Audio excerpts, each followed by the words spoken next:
Presenting and introducing in this corner, ladies and gentlemen, from Panama, Nestor Flores.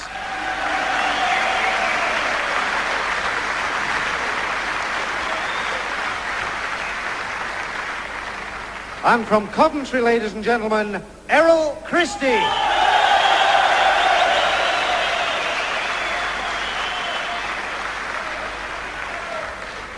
At the weigh-in today, Flores scaled 11 stones 7.5 pounds, Christie 11 stones 8 pounds. The referee for this contest, ladies and gentlemen, Mr. Arnold Bryson.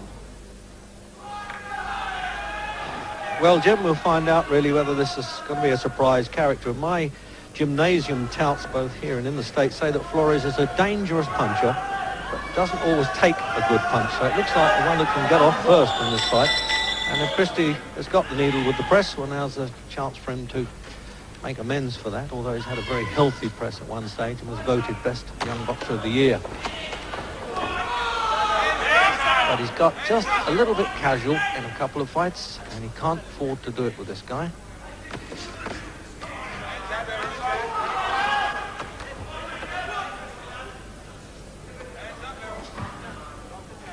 I think the Panamanian gets hit with straight punches, but is a good hooker, walks in and hooks well.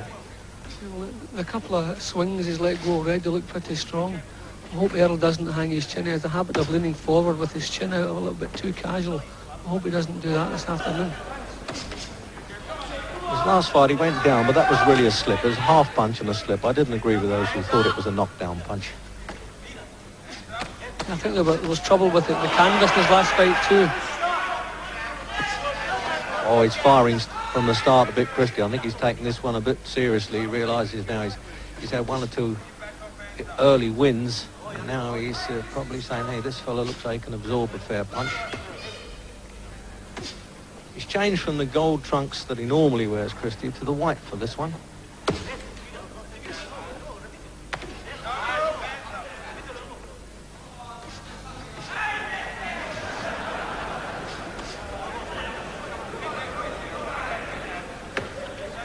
We use this word interesting fight frequently, Jim, but it looks as though it's got the makings of it. Yeah, well, they're both thinking what they're doing and looking for openings. Christie's settled down nicely. He's concentrating, which is one of the main worries about him. Sometimes his attitude in the past has been a little bit too casual, but he looks nice and sharp. His eyes look as though they're taking in everything that's happening. So a nice, sharp attitude he has now. So a minute to go then in the opening.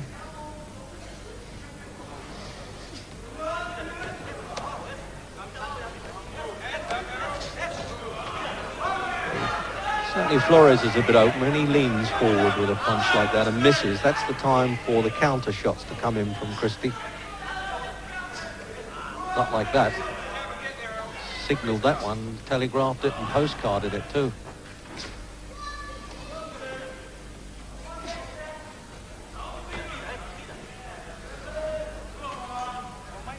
Flores lost a couple of fights in the States, but they were quite rip-roaring fights. Apparently he had the opposition down before he was beaten in Atlantic City and Florida, but the rest of them have been in Panama, which, remember, is a good fight country if you think about Roberto Duran, a great little champion from there.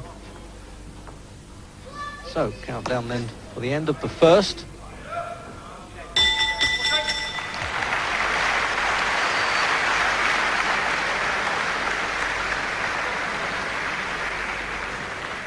So Errol Christie and co, but when the bell goes, these fellows get out of the ring. That shows you how smart they were, although Don Davis on the right there was a good class fighter in his time.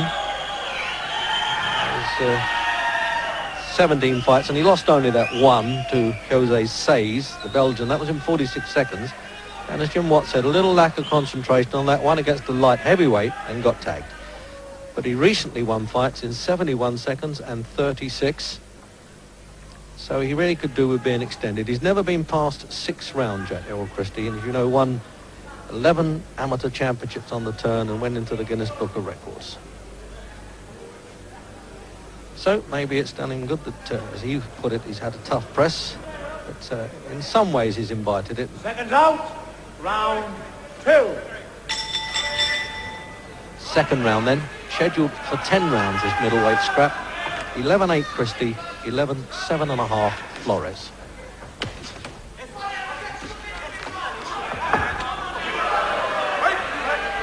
Well, that was very polite of the visitor, I must say there. Sometimes they throw a punch and apologise afterwards, but he's been smart enough not to do that, Flores.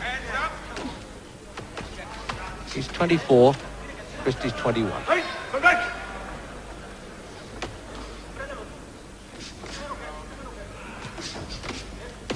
Oh, yes.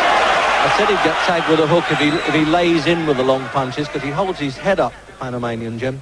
Yeah, that's a good shot, but he handled it okay. You know, he didn't wobble, he just wobbled as the punch landed, but he recovered pretty quickly. So his chin may be a bit stronger than maybe we've heard. Well, so far, there's nothing wrong with his heart. He's come to fight all right.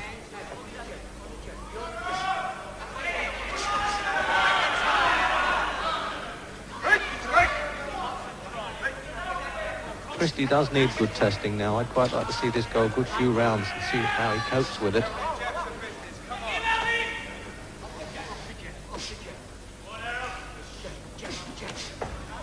Certainly got a great variety of punches, Christie. Yeah, he's got a lot of natural ability, a lot of lovely punches, power in either hand, a lot going for him. I'm delighted if they're going to start stepping up the quality of opposition, because he's been getting away with some bad habits, and unless they step up the quality of opposition, you'll keep making the bad mistakes. He'll be looking for Errol Graham and the Jimmy Price result when they fight for the middleweight championship. Well, he doubled up a good left hook there to the body with a minute to go in the second. But he's standing there trading with him, Flores. So the touts are right. This fellow can fight a bit.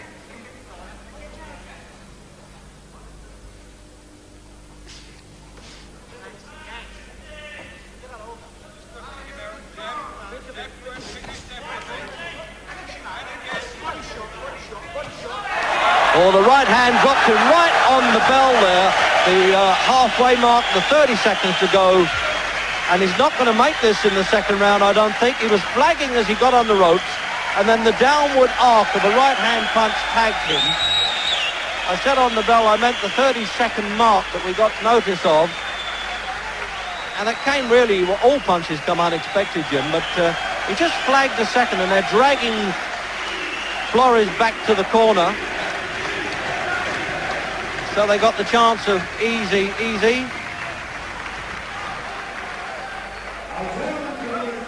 Have a look at the replay of the knockout, Jim, there. This is areas backing him into the ropes. Yeah, well, I think that it was a right hand landing high. It didn't look like a jaw punch to me. It looked like a right hand was caught him just above the eye on the side of the forehead. But it was a lovely punch. Banged it as, yeah, it was a good punch. It landed a little bit lower than I thought it did, but a lovely punch. As soon as that punch landed, the fight was over, obviously.